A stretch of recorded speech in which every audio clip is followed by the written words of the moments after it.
Hello, welcome back. Today I'm going to be talking about the books I read in December. Obviously this is really quite late, but hey. So yeah, let's just get started. The first book I read in December was A Strange Hymn, I always fuck it up, by Laura Thalassa, and it's the second book in the Bargainer series. I think this was my favourite book in the series. I really liked the way that there was a lot of world building for the other world. The first book was good, but I think I didn't realise how little I liked the dual timeline until I read this. So yeah, I realised that. But this book was fun, the plot was still interesting and it didn't feel derived or like it didn't have content to it. The characters were really cool, the romance was great. Yeah, I gave this one 4 stars, I think. The next book I read was To Sleep in a Sea of Stars by Christopher Paolini. Now this book is like a chunky book. It's like 800 and something pages, but it was really like rich in that text. It didn't feel like anything was dragged out or like overdone. It's a sci-fi and adult science fiction, and it's kind of set in the future where the idea is that for centuries now humans have been living on other planets, colonizing them, and it's about something that breaks up that peace on these planets. They haven't really come into contact with alien life. Of course they come into contact with human life, they are human life. But they have found one monument it's 20 years prior to the setting of the book. They found one kind of alien made object called, I think it was called the Tower or something. Of course it was quite a while ago now. But that's kind of it. They haven't encountered other life. And the story follows Kira, a xenobiologist, and she is working on this planet that they're about to colonise, but they have sent in a team to kind of check it out and make sure there's nothing there that will kill people, because, you know, to be safe. And she's basically sure that everything's going to be fine. She's about to leave. She's like got her fiance, their love. And then when she's out checking things out, she notices a weird rock, and when she's looking at the rock, she realises that it's actually kind of an alien made structure.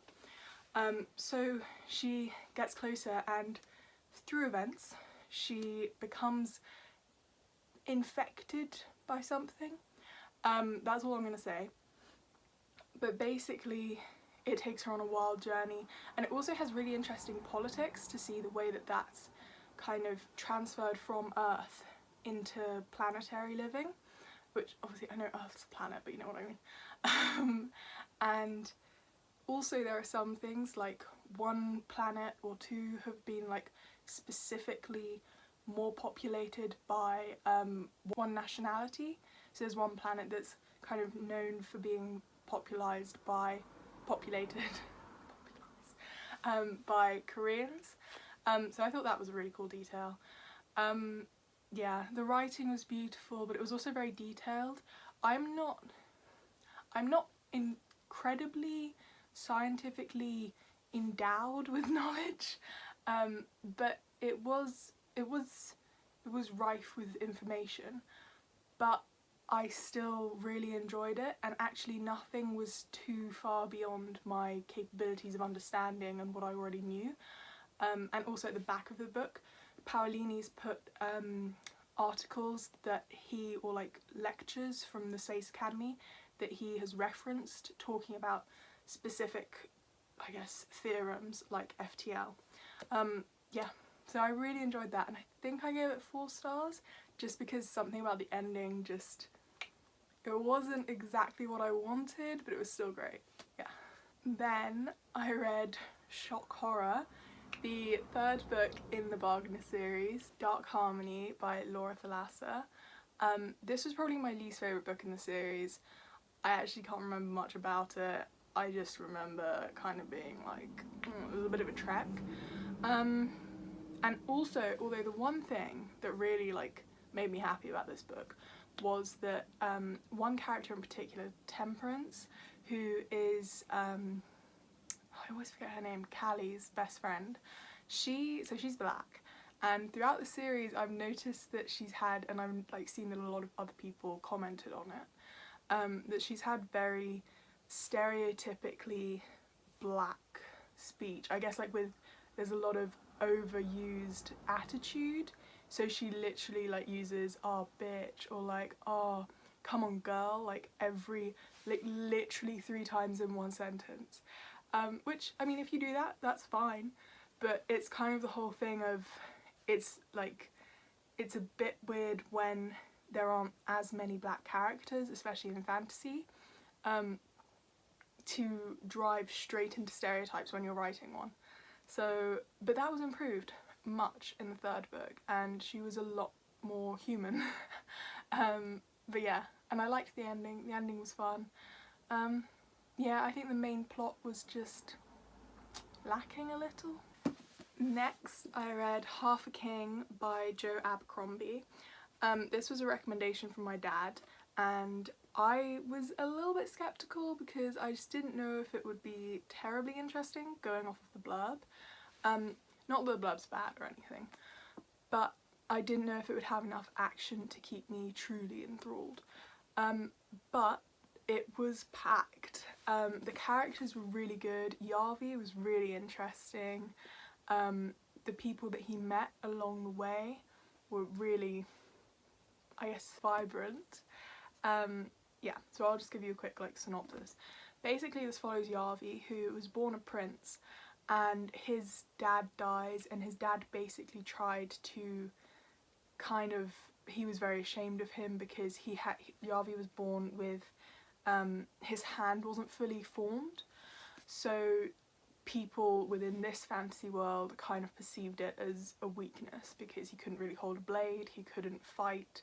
But because Yavi had grown up with this forced on him image that because of this disability he wouldn't be able to function and be considered as brave and strong as others, he used it as motivation to sharpen his mind. So he wanted to go into the ministry, which is I think it's like, I'll just call it a place of education basically, and they produce people who often go to be king's advisors or, you know, advisors for generals and things. So that was ultimately his goal until his dad dies and he has to go and take the throne because his older brother has also died. So he goes to take the throne and he meets a woman that was meant to marry his brother, but then they of course get married because it's just kind of like whatever the deal was, just make up for it. And they do that, and then he goes out on his first mission as king very quickly, but things start to take a sharp turn for the worse. Everything kind of goes tits up.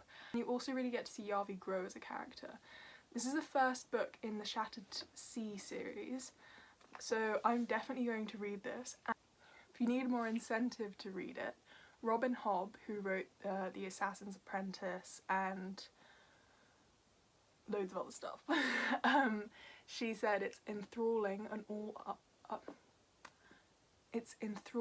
an up-all-night read.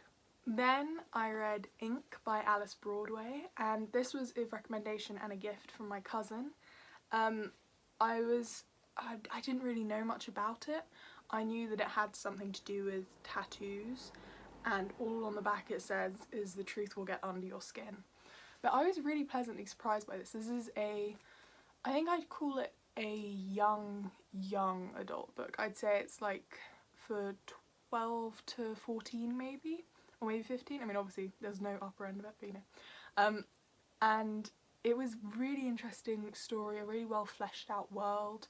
The characters were really interesting, and there were a lot of situations where you wouldn't quite agree with a character, and I like that because obviously they're not infallible and you want to see that, you know, not everyone agrees with everyone, so that's what makes someone a rounded person, is when they have their own opinions.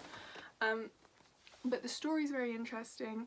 Basically it follows a girl called, hold on, Leora, and she is in this world where basically when you were born you get your name tattooed onto you, and you get like dots to represent your age marks, so like how many years you've been alive. Each year you'll get a dot, and then you also get the chance to build onto it when you're 18 and put ink of your own choosing on to represent your life. And when you die, the skin is flayed, so taken off, and they use it to create a book of your life. And her dad has died recently, so they have had the book made. It's kind of a coming of age story. It's about her. She's graduating school, about to go into the job she wants to go into and go through her tests, hopefully. And she wants to be a tattooist, an inker. Really interesting. The politics is great actually, especially for a younger book. And there's a lot of tension and like constraint between, there's a lot of tension and high stakes in this. So 4 stars I think. I gave Half a King 4 stars I think. So those are all the books I finished in December, but I also started and got quite well into Metamorphoses by Olive. It's by Olive. And I love Greek mythology, I love Greek writing and Greek epics. So I had high hopes for this, and as far as what I'd read by then, I enjoyed it, but I'll go into more details in my January wrap-up. And also I started These Violent Delights by Chloe Gong. This is a Romeo and Juliet retelling, but set in 1920s Shanghai, and there's a monster on the loose, and 2 gang leaders have to get together to try and solve it. But yeah, obviously, January. So yeah, December was pretty good. Yeah, happy with it. Yeah, that's kind of it. I don't have anything else interesting to say. But yeah, I hope you all have a nice day. Yeah, bye.